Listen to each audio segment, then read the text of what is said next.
Jagan channel debate లో AP మహిళలను తీవ్రంగా కించపరుస్తూ దారుణ వ్యాఖ్యలు చేసిన కేసులో A1 సీనియర్ జర్నలిస్ట్ కృష్ణరాజు ఎట్టకేలకు పోలీసులకు చిక్కారు.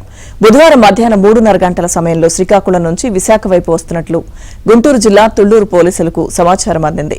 దీంతో ఉన్నతాధికారులు విజయనగరం పోలీసులతో పాటు విశాఖ సిటీ పోలీస్ కమిషనర్ ని అప్రమత్తం చేశారు. కృష్ణరాజు ప్రయాణిస్తున్న కారు విజయనగరం జిల్లా భోగాపురం మండలం పోలిపల్లి దాటి విశాఖపట్నం జిల్లా భీమిలి మండల పరిధిలోని అమనం జంక్షన్ కు చేరుకుంది. అప్పటికే అక్కడ మాటు వేసిన భీమిలి పోలీసులు ఆ వాహనాన్ని ఆపి అందులో ఉన్న కృష్ణరాజుతో పాటు మరో ఇద్దరిని అదుపులోకి తీసుకున్నారు. అనంతరం వారిని తుళ్లూరు పోలీసులకు అప్పగించారు. దీంతో కృష్ణరాజును రోడ్డు మార్గంలో బుధవారం రాత్రికి నల్లపాడు పోలీస్ స్టేషన్ కు తరలించారు.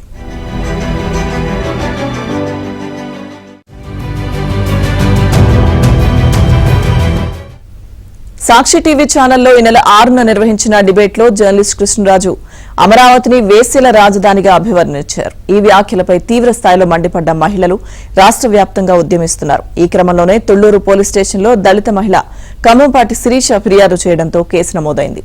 ఇది తెలుసుకున్న కృష్ణరాజు అజ్ఞాతంలోకి వెళ్లడంతో ప్రత్యేక పోలీసు బృందాలు రంగంలోకి దిగాయి. ఈ కేసులో A2గా ఉన్న యాంకర్ కొమ్మినేని శ్రీనివాసరావు రిమాండ్లో ఉన్నారు.